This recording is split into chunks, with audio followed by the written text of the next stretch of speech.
કે હું જે છોકરીને પ્રેમ કરતો ને એના મા બાપ અમારા લગ્ન માટે રાજી ન થયા. જબરજસ્તી એ છોકરીના લગ્ન કોઈ બીજા સાથે કરાવ્યા, પણ મારી આંખમાં એ મા બાપને આંસુ ન દેખાણા. તમે સાંભળ્યું હશે પિક્ચરોમાં કે રિયલ લાઈફમાં કે છોકરીના લગ્ન બીજે કરાવ્યા બાદ એનો પ્રેમી એનો બદલો લેતો હોય છે. એ છોકરીને એના સાસરિયામાં હેરાન કરતો હોય છે અથવા એના મા બાપને હેરાન કરતો હોય છે. પણ મારે બદલો નથી લેવો.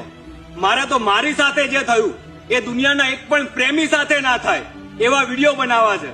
મારા વિડીયો જોઈને હરેક મા બાપ એમની દીકરીને ગમતી જગ્યાએ લગ્ન કરાવવા જોઈએ. મારા વિડીયો જોઈને દુનિયાના હરેક છોકરાને એનો સાચો પ્રેમ મળવો જોઈએ. મારા વિડીયો જોઈને હરેક છોકરીને ભાગીને નહીં પણ એના પ્રેમ સાથે ધૂમધામથી લગ્ન થવા જોઈએ. અને હા, એના મમ્મી એ છોકરીને કહેતા કે બેટા ભાડાના મકાનમાં રહે છે છોકરો, તારા શોખ શું પૂરા કરવાનો. તો હવે મારે તમને એટલું કહેવું છે કે તમારે મને એટલો સપોર્ટ આપવાનો છે આ વિડીયો બનાવવામાં કે એના મા બાપને હું એટલું અહેસાસ કરાવી શકું કે આજે ગોપાલ પરમાર ભાડાના મકાનમાંથી પોતાના મકાનમાં તો રહે છે પણ લાખો દિલોમાં રાજ પણ કરે છે.